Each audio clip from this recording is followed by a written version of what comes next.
Kalau kita auratnya kelihatan, ini laki-laki pasti pikirannya jahat. I see. Karena itu kan yang diajarin. Yes. Nah, pertama aku eksperimen dulu, aku nggak pakai kerudung sekali, kayak pas 3 SMP. Terus aku naik angkot, aku ke pasar, aku keliling, terus aku pulang, aku aman gitu. Jadi pertama kayaknya, tapi aku takut setengah mati. Kayak aku ngerasa semua orang liatin aku sepanjang jalan. Iya, kebayang sih. Karena itu udah jadi stigma pasti ya. Benar.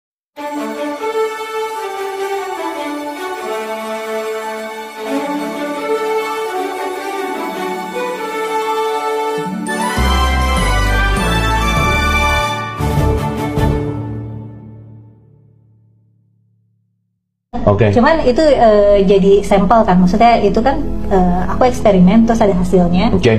Ternyata kayaknya itu perasaan aku doang, pikiran aku doang. Karena kan orang yang nggak pakai kerudung banyak gitu dan nggak apa-apa. Cuman mungkin yang jadi pergumulan realnya itu kenapa Tuhan demand aku dan perempuan lainnya untuk berjilbab gitu. Oke. Ada pertanyaan itu? Ya, of course. Terus? Dan ya jadinya kan aku cari tahu nih kayak kenapa. Nah cuman misalnya di teks primary gitu kan menurut aku tidak memberikan penjelasan yang memuaskan kan, karena untuk supaya tidak dikenali, supaya wala yu'dzan, supaya nggak diganggu gitu. Supaya nggak dikenali, supaya nggak diganggu. Terus kayak ngerasa nggak apa ya, tidak, kalau misalnya kita tarik itu ke realitas itu kan belum tentu, maksudnya tidak semua perempuan-perempuan yang nggak pakai kerudung itu akan diganggu gitu. Betul. Dan kalau kita bicara kerudung, bahwa ya suster juga, teman-teman kita di Kristen Katolik gitu ya, juga pakai kerudung kan. Saya punya teman seorang Vedanta sama juga. Jewish juga begitu gitu, bahwa bahkan saya pernah ngebahas ini sama salah satu profesor di UIN namanya Prof. Syafaatun Al-Mirzana. Itu dia bilang bahwa masa sih agama berhenti di kerudung, dalam tanda petik ya. Artinya bahwa kalau kita melihat itu hanya penutup kepala, ya bukan mencerminkan dalam tanda petik bahwa itu bukan masalah Islam atau enggak Islam gitu, tetapi konteksnya lebih kepada di situ ada historical, di situ ada ya balik lagi ya pada zaman itu tuh seperti apa gitu. Iya. Terus. Nah emang itu yang sering missing kan, karena ketika kita melihat ajaran Islam pasti rujukan pertama kita Al-Quran, rujukan kedua hadis. Nah itu ngebongkar pasti waktu itu. Iya. Oke. Ngebongkar untuk against gitu ya. Enggak juga. Awalnya tuh untuk kayak kenapa gitu. Oh ya, oke. Kenapa dulu ya?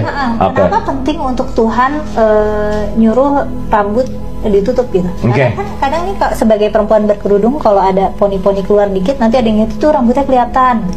Rambutnya kayak kenapa ini big deal gitu? Kenapa kalau ada beberapa lembar rambut aku keluar dari kerudung? Kan katanya neraka gitu ya. Nah itu. Apa gitu ya? Nah ternyata kan setelah kalau kita kulik-kulik hadisnya yang serem-serem tuh, misalnya kayak nanti kalau rambutnya kelihatan nanti apa gitu, yang siksaan neraka yang lebay-lebay gitu tuh, yang tiap helainya apa. Nah itu kan ternyata hadis-hadis palsu. Banyak hadis-hadis siksaan yang deskriptifnya lebay itu biasanya hadis palsu. Wah, nanti kita harus bahas ini sih. Ya seru banget gitu. Mana yang palsu, mana yang pura-pura palsu, mana yang sangat palsu, mana yang otentik gitu ya. Mana yang otentik. Kan nggak, sorry ya, perspektif kita kalau dengar hadis tuh langsung gitu. Benar. Langsung aja si critical thinkingnya nggak dipakai gitu. Benar. Dan mungkin sebagai apa ya, sebagai sarjana tafsir hadis, kita emang selama jadi mahasiswa kerjanya ngulik-ngulik ayat dan ngulik-ngulik hadis gitu. Oke, nice. Tempat kita meneliti itu ya kritik hadis dan kritik ayat. Oke.